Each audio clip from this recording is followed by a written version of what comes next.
Okay, so Lisa's asking here, is it possible to awaken your partner's Kundalini when you are going through a Kundalini awakening?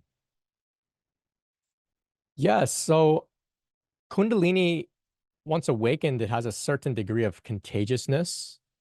Um, Contagious, of course, comes out of, illness. We don't want to look at this as an illness, but I think it's one of the best words we have to describe the radiance that others are able to pick up on. Now, it all depends where a person is on their own path.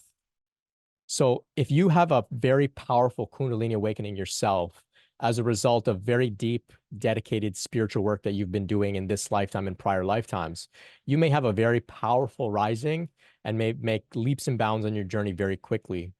Whereas someone else may never have a Kundalini awakening in this lifetime because they haven't done much spiritual work. And that's okay. Nothing wrong with that.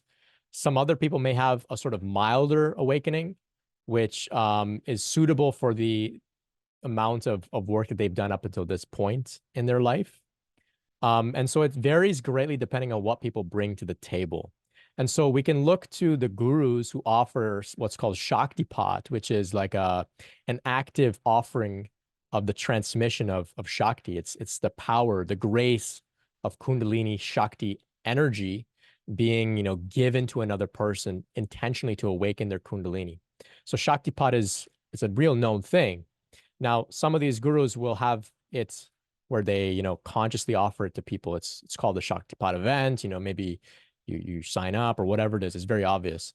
Whereas other times there's a more, passive event where somebody with awakened Kundalini just contagiously radiates, and another person, if they're in the right place, they'll pick up on it.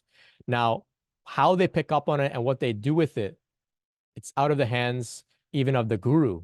It's up to the individual. If they want to work with it, if they are afraid, if they don't do anything and it just kind of goes back to sleep, it's up to them. It's what they have. It's up to them and their karma, their destiny. So some may say, my partner, their Kundalini isn't awakened.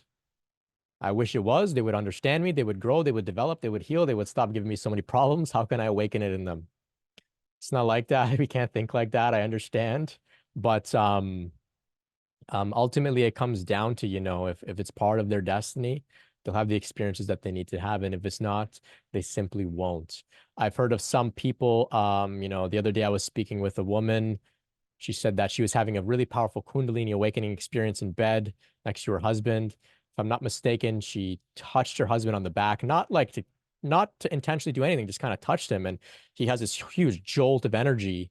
And he knew it was a valid experience. He said, okay, yeah, that was pretty crazy, but still he was not super interested or, intrigued or down to explore the Kundalini path, even though he had this very real experience. So it's all depends on what people bring to the table. And that's just how it goes. That's just how it goes.